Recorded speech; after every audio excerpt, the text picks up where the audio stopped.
The stopwatch will be there, County Manager.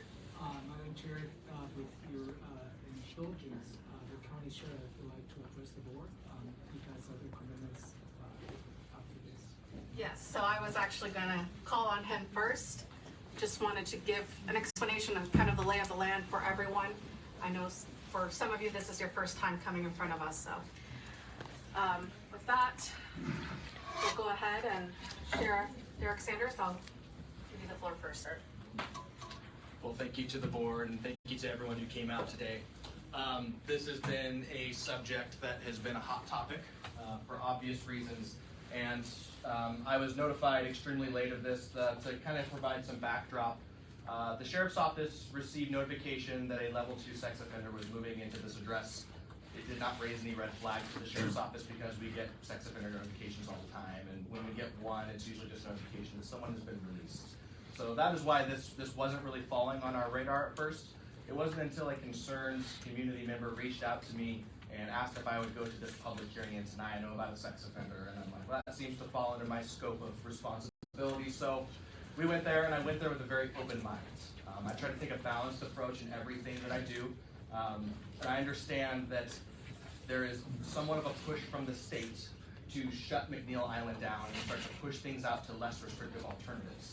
And so I come to this with a balanced approach that I understand that especially as we move more predatory sex offenders into McNeil Island, there's going to be a space issue, and we have to address that. The state has decided that the best way to do that is going to be to contract with private companies. I understand that part. Where I start to lose focus of this is the choice of selection to place these houses in rural Thurston County. You can't get much rural than Tenino, and I'm sure you guys know that. Small town, not many resources, not a full-time police department servicing Tenino, and typically speaking, as the Sheriff's Office goes, our minimum staffing allows for one deputy for all of Rochester, Maytown, Little Rock, Tenino, Bucota, down to the county lines on all four sides, or to two sides. So when you talk about that one deputy being the resource down there, and then we add in the element of putting 5 sex offenders in one single house, some alarms were raised. Now, I went into this with an open mind because there could be an enforcement option, of course. However, the public hearing that was set up was very poorly managed. I think that moving forward, I think this is a good example of how not to do things. Because if you're going to recommend to a group of very, very concerned parents and people, and this is not to the board necessarily, but if that is the idea that we're going to entertain this thought, the person giving the presentation better have answers. And so when I asked the basic question of whose jurisdiction does it fall under when one of these people flee the house that's not secure, and we don't have an answer for that, but someone's already living there, that becomes a problem for me. As the sheriff, I have to know where I stand legally. I have to know how to guide my deputies moving forward. And when I'm asking the CEO of this company, how does the Sheriff's Office respond to this? How do we protect our people and keep people safe? Should one of these individuals abscond and there's no answer behind it, that becomes problematic for me. So we did our due diligence. I promised the citizens of Tenino that I would get an answer for them the next day. Chief Mencius, who's here in the room today, reached out to a DOC contact who didn't really know much about it. Since then, we found that DOC does have an LRA team, at least a less restrictive alternative team, but there's still a lot of uncertainty about how the Sheriff's Office can and will respond in the event that one of these individuals will abscond. The part that concerns me is that I do not feel like this is a matter of if they will abscond, it is when they will abscond. This is permanent housing, this isn't transitional. The 5 individuals who are moving into this residence are never leaving. They're never leaving. So we've taken 5 people who are sex offenders and said, this is your life for the rest of your life, you're never leaving, but there's no locks on the doors. So I know as the sheriff, at some point we are going to have to respond to one of these, and we're still unclear on what my deputies can and cannot do. At this point, at best, it appears that there are two options in front of us. The first is if the person has been convicted of a sex offense and they're registered with DOC, then at that point, we may be able to work with DOC to have an administrative warrant issued for their arrest. But we're talking about time. There's a ticking time bomb that's going off as this person is running through the field and the fences, whatever it is that they're doing, or they get into a car. The second alternative is that DSHS is in charge of this person. And a scenario I can think of for this is someone who maybe discloses that they have some sexual issues and they get committed based on that potential danger but are never convicted of a crime. That one is even more complicated. We are talking about a court order from DSHS. Once again, at a Friday night at 8 p.m., I'm not so sure we can get in front of a judge to get that court order. So I just wanted to go on the record and kind of let people know where I stand, that I have deep concerns about placing this house in rural Thurston County without the resources, without clear direction on how the sheriff's office is supposed to respond to this. And so I appreciate the board taking the time to listen to me, and I am open to any suggestions that you guys have. Thank you.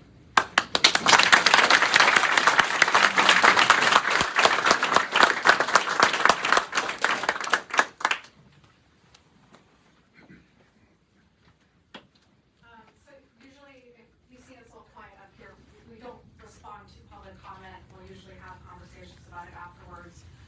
So it's not, we're all probably taking notes on what you're saying. So just wanted to give everyone a heads up if you don't see us interacting, it's because we usually don't respond back. Okay, next, Ivan. All right, thanks for having me here and listening. My name is Ivan Holt. I have a wife and two beautiful teenage daughters and two young godsons. They come over to my house frequently, and obviously my daughters and my wife are there. I'm a firefighter. I am gone 3 days a week, and my family is alone. I'm concerned about this house coming in for obvious reasons, and that being the number one reason in my mind, my family's safety. I live less than a quarter of a mile from this proposed house. I have youth events in my barn frequently with my church. And like I said, my young godsons come over frequently. I'm concerned there's no due process with the community or any stakeholder input during this process to get this house in place. And I also wanted to add there's a planned playground going in next door to this house. So the sheriff, the fire department, as the sheriff said, the resources are severely limited. The fire department just shut down the Maytown fire station. The response times are going to be more than triple for any EMS or fire responses. In my experience, when there's houses like this, we frequently go there for EMS calls. My next bullet point is there's an inadequate safety plan, as the sheriff talked about. I'm not going to go ahead and go over that again. So people are going to ask and say, these people need somewhere to live. What I would say to them is their victims need to be considered first. And these are dangerous people. They need to be not in neighborhoods, not close to people. They need to be like in an industrial area, or they need to stay on the island. And I know that's going to be something that's said, and when they're in a residential neighborhood, they're going to be very close, and within a minute they can victimize another person. In an industrial area, they're going to have 20 minutes or more, and we have some resources that can possibly come and take care of that. So my question to you is, what are you guys going to do to keep us safe? I ask you to use everything in your power to file an injunction, do whatever you need to do to put pressure, use your power as commissioners to stop this. Thank you.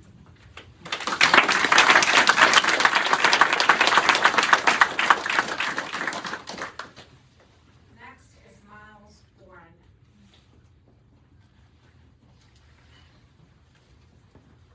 Hello, my name is Miles Warren. I live just under a mile away from the proposed property. I have my wife and my two young children live there with me, and I work long hours in Seattle, so I'm gone every day.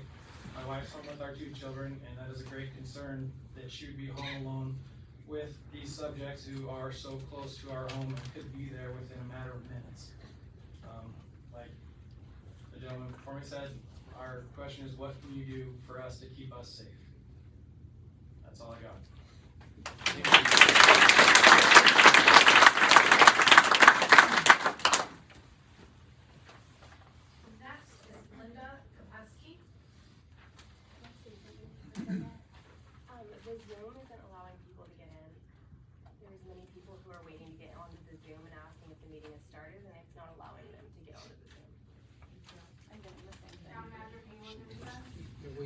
been admitting everyone in the Zoom, so I don't know what the issue is. How many people are on? We have, what about It says there. 22 individuals in Zoom? I have 7 who are messaging me right now, and it shows the screen that says the host has another meeting in progress. That's what I just got a message from somebody about too. They may have the wrong link. Have them go back to the Yes, VOC. they may be using a wrong link. They need to get into the actual 2 o'clock board meeting link.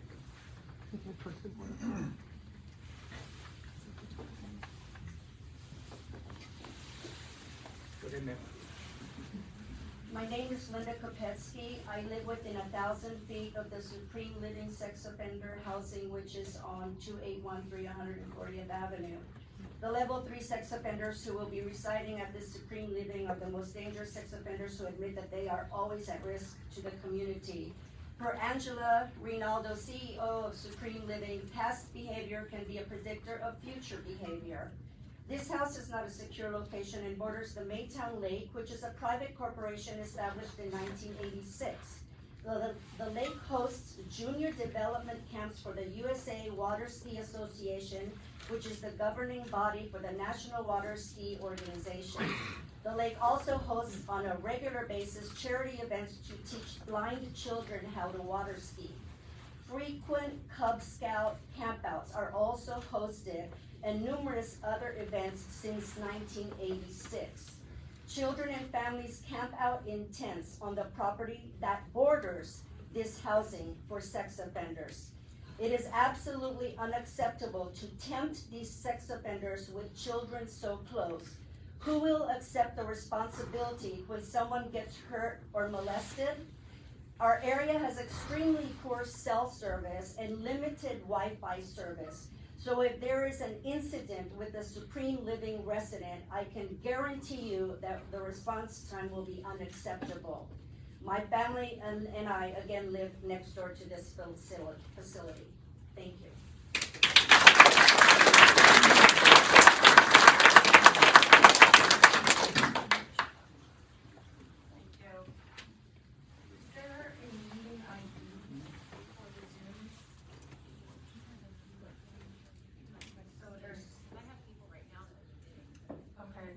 Total 26 so far.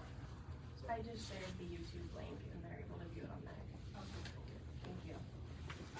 Okay, moving on, Shelley Haney.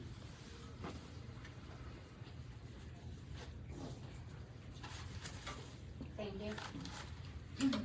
My name is Shelley Haney, and I live on Peterson Road in Tenino, which is part of the Maytown community. We speak a lot about the city of Tenino, but the Maytown community has been part of the South Thurston landscape for many years, and I'm here representing our entire neighborhood. My home is 0.83 miles from this facility, and all of my neighbors and all of my friends that join me on Christmas Day are also there.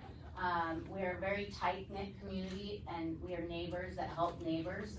And we have been planning for quite a while a community playground to service the children of Maytown, so that children don't have to go all the way to Tenino or all the way into a different town to enjoy each other's company and play together. This proposed playground is right next door to the facility that is planning to be open. I live in this neighborhood. I have friends, employees. I'm constantly inviting my family and all the children. They know me as Aunt Shelley, and they have an open invitation to come play at my rural home that has a creek and ponds, and I don't always know when they're coming, and now I feel like I'm going to have to shut down that open invitation for their own safety to make sure that they're safe. And I am asking for help from the board. A lot of our neighborhood has not gone through this process before. We don't know what we need to do, but we want to ensure that we are safe and that this doesn't move forward. And so we're asking for guidance on helping obtain an emergency occupancy on February 1st of these residents and moving forward. And any other guidance that can be given to the neighborhood and all of us that are concerned for our safety. Thank you.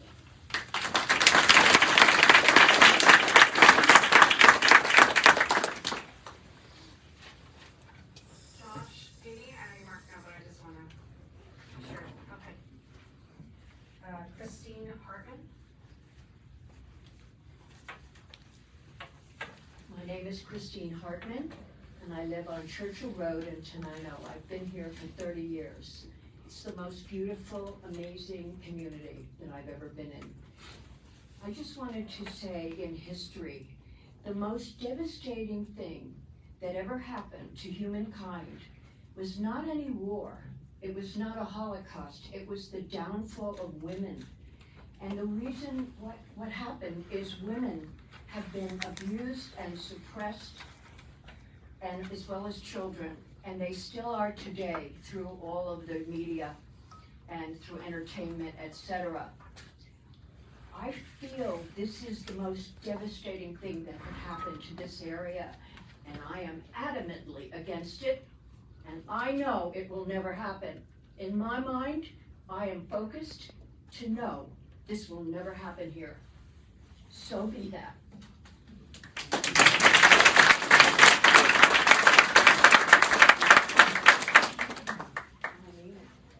Next is Kendall Tuttle.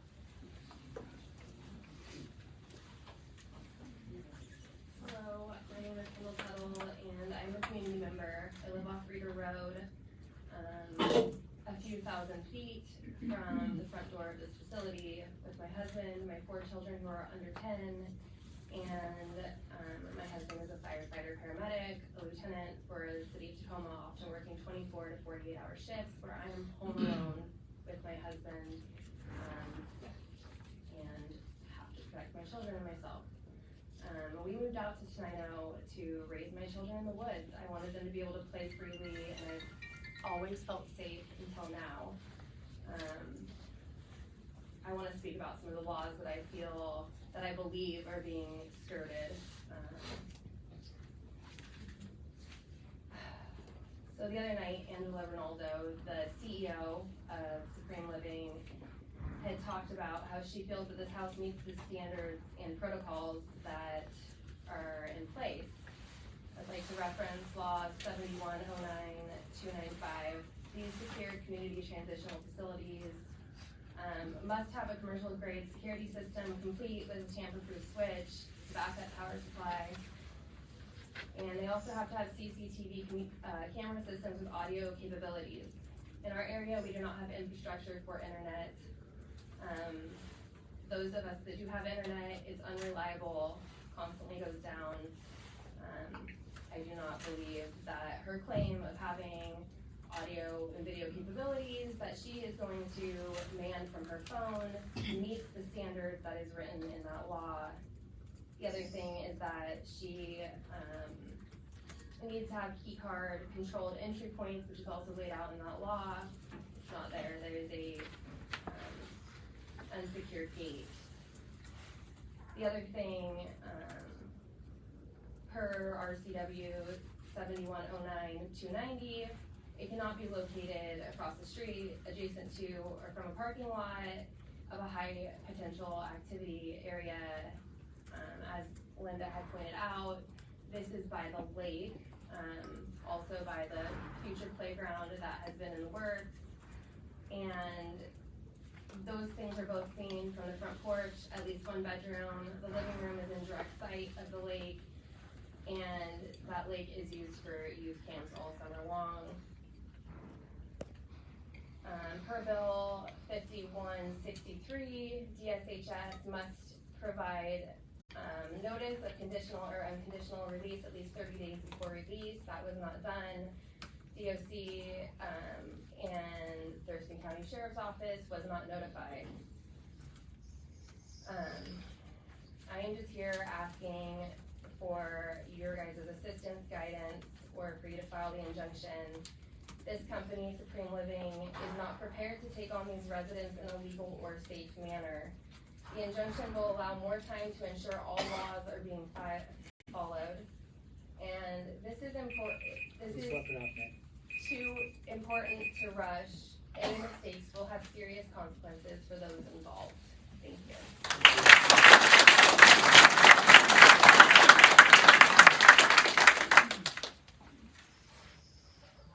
Next is Joy Eason.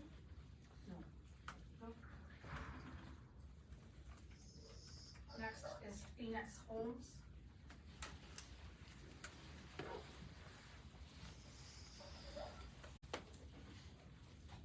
One second, before we start, can we place on mute? Can people mute themselves on Zoom? We're getting a lot of feedback. Thank you. Phoenix, go ahead. Greetings and good day, Commissioners. I am actually here to be an actual defender and also advocate of the homeless community, but I'm also here for those who are prostitutes, those who have been human trafficked, and those who have been through child trafficking and so many other issues. I am here to state that I, as 6 months old, was sold into human trafficking, into slavery. I am a survivor, not a victim, of such a travesty known to man. It is a criminal act of violence, and as one particular individual stated very clearly, it is a society that has been, that women have been trampled on for the rights of not just women, but of children, but yes, of even men too. Sex offense is a huge, sad travesty, and I must state it very clearly. We could tell you every single law known to man, but it doesn't cause the issue of the mental anguish and illness that it can cause to the survivor/victim. We have been through hell and back. We have been hurt to the absolute extreme of either it has been that people have twisted our minds and created Stockholm Syndrome, or we have been harmed in such manner that we have PTSD, and we have so many other issues. And to know that people in such a situation as, I will refer back to a situation as Montesano, Lindsay Baum. She was abducted and killed by sex offenders who had no right to traffic her and to kill her. It is a travesty that we are facing in every community, the homeless community, Tenino community, Marysville community, every single community underneath the sun has been faced with this travesty of such neglect to the fact that the survivors are the ones that need to be protected, but not to mention our future generation. Please protect our children at